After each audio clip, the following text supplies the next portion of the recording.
Welcome to the Motivational Midwife. My name's Lynn Jones, and today we're going to look at how to get the best from your placement.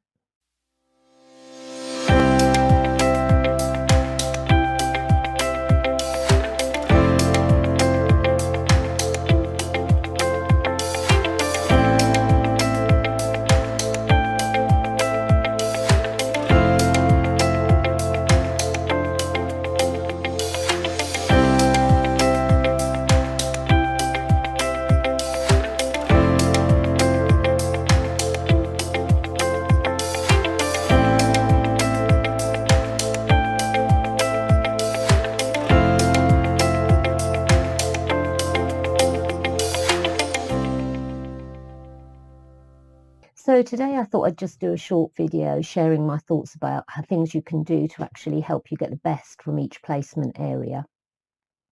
And I think one of the key things to do really is to be prepared before you go to an area. So find out, if you can, what the philosophy of that area is. A lot of areas within trusts have actually got a written philosophy of that area. Look at your university paperwork and look at the skills that you need to get signed off during your training and see which ones actually could potentially be achieved on the placement you are going to.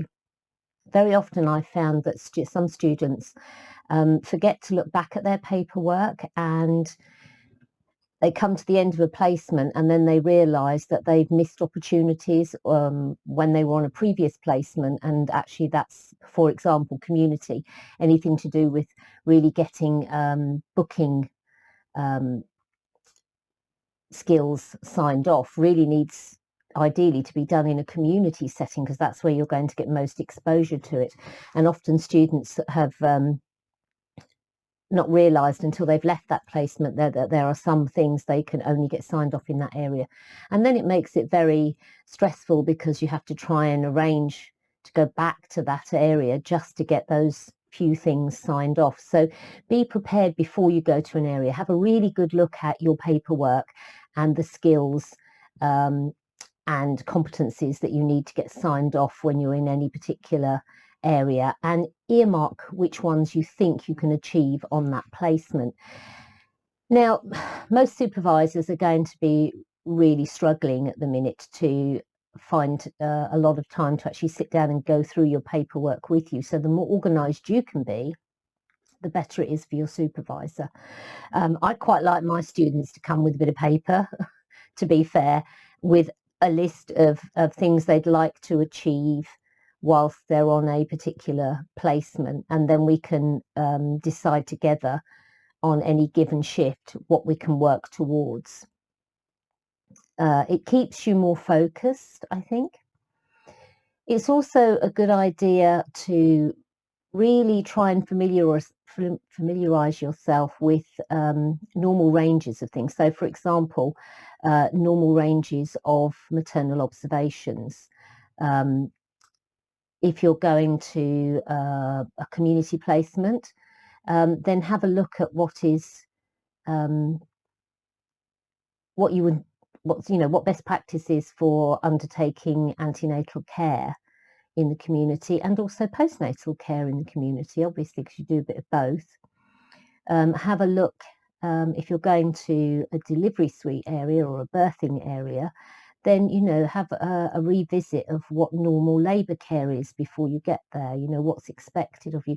People, your supervisors won't expect more from you than your level of training, and by and large, with COVID, they will take that into account. But actually, the more prepared you can be, the better experience you'll have. You won't feel so out of your depth, because sometimes particularly when you go to a new area, it's not quite so bad if you're going back to an area you've been in before. You have a better understanding of that area. But when the first time you're in an area, you can feel very overwhelmed. And then that's the same if you're a midwife. If you go into an area you haven't worked in for a long time. I haven't done antenatal day unit for many years. So if I went down to work in the day unit, I would feel completely like a fish out of water, despite the fact that I'm a very experienced midwife, because it's not specifically the care you're giving. In most instances, it's really all the different guidelines and protocols you're following for any given situation that you might undertake in that area. So that's often what causes people anxiety and stress. If you are able to, once you're in that area, get hold of some of your trust guidelines around various conditions, or for example, if you're in a more high risk delivery area, it may be useful to get hold of your trust guideline on care of the woman with diabetes, and you can then read it at your leisure. If you're not yet in that area, then have a look at national guidance on various topics before you go to an area, because that will also give you at least an understanding. Mays and Miles are great go-to, staple textbooks for your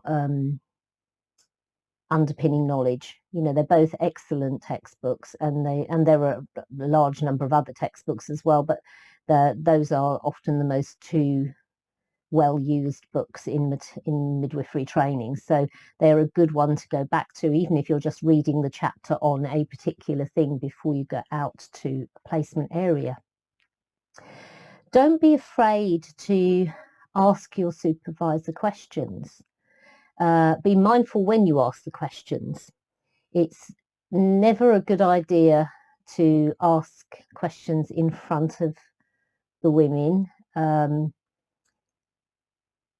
because it can cause anxiety, not only for you, because you don't know what it is, but also for the woman. So it's quite useful to have like a tiny notebook in your pocket, and if there's something you don't understand, write it down, and then you can ask your supervisor when you're either finished the appointment, or back in the car if you're in community with her, or outside of the room if you're in a more hospital-based setting. Never be afraid to ask questions.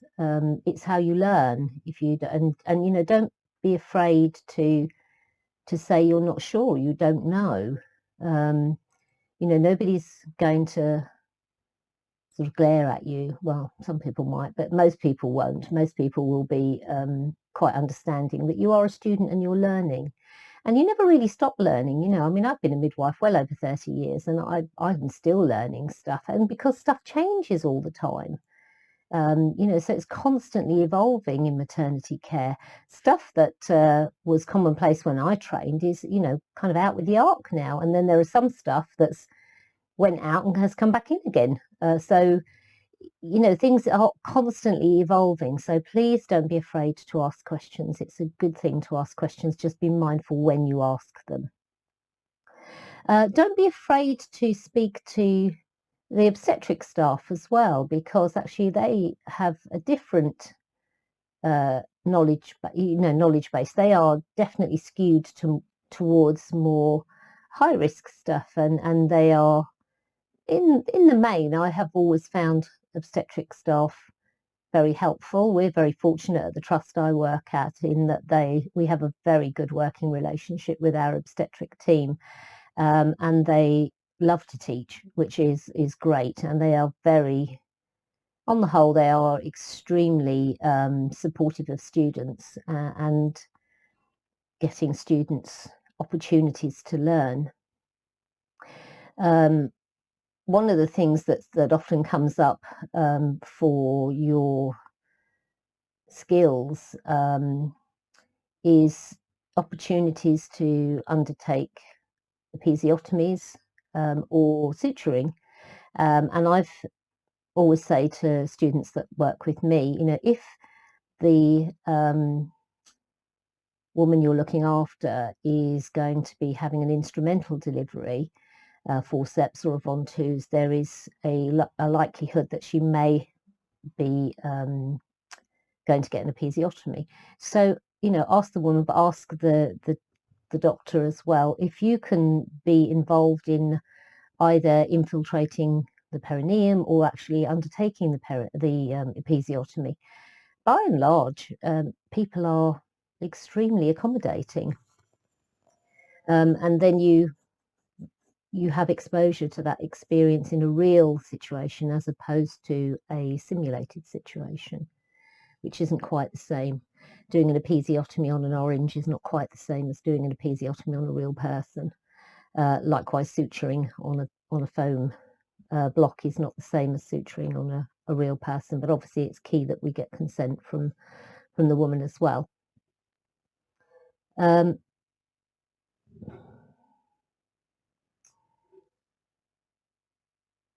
What else can I add to that? Be very opportunistic. Since the working with your since sign-off mentors and mentors went out and the 40% rule went out with the NMC, you should have much more flexibility in being able to access experiences. So, be opportunistic if there is something you need to get exposure to. Ask if you can work with that particular person on that particular shift, even if it's not necessarily the person you've been allocated to work with. An example of this is really getting exposure to theatre and caesarean sections and care of post-operative women. It may well be that the person you're allocated to work with isn't undertaking the caesarean sections, but actually it would be a good opportunity for you. So you could ask to work with the person that is doing that. And it's something I do a lot with students that work with me. They may work part of a shift with me, and then I see that's something that might be useful for their learning, perhaps an ECV or twins or something has come in, and I go and have a chat with the midwife that's going to be doing that and ask if the student can work with them to gain experience to that sort of care. So be very opportunistic if you can. What else can I add to that? I think try very hard to get your documentation filled in as soon as you possibly can. It becomes very stressful for you and very stressful for your supervisors if it drags out. What I personally do is if I'm going to struggle to actually complete documentation in the student's paper, if they've got paper practice assessment documents, is I will often email the students and copy the university in with a précis of what we've done for the day and things you've done well, areas where you might need to go back and revisit things. So you get a good overview of what you've done for that shift and how it's gone and areas you need to perhaps revisit.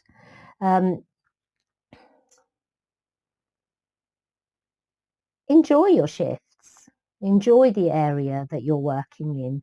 If you find yourself working with a supervisor that you really just don't hit it off with, then please, particularly if you've got a lot of shifts allocated with that person, then raise it with either your practice development midwife team. Very often a lot of trusts have got one member of the team that's specifically for students, but do raise it with your personal tutor as a matter of urgency as well, because if you're unhappy in your placement, you're not going to learn. You need to have a supportive, nurturing environment, and I appreciate in this current climate that can be a challenge sometimes for midwives to actually really foster that sort of environment, but it's not impossible. And if you're really struggling, please raise those concerns early. Don't leave them until you are very unhappy. because it's a waste of your time, it's a waste of learning opportunities, and it just makes life miserable for you, and you won't want to carry on. And that would be a real shame, because you came into midwifery for a reason. I'm assuming you come into midwifery because you have a passion that you want to make a difference to maternity care. So yeah, so hope that helps. And there you have it. I hope that's been useful and given you a few pointers to get the best out of your time on each placement. If you haven't subscribed to the channel already, please do so, and look for us on Facebook at The Motivational Midwife, and I look forward to seeing you next time.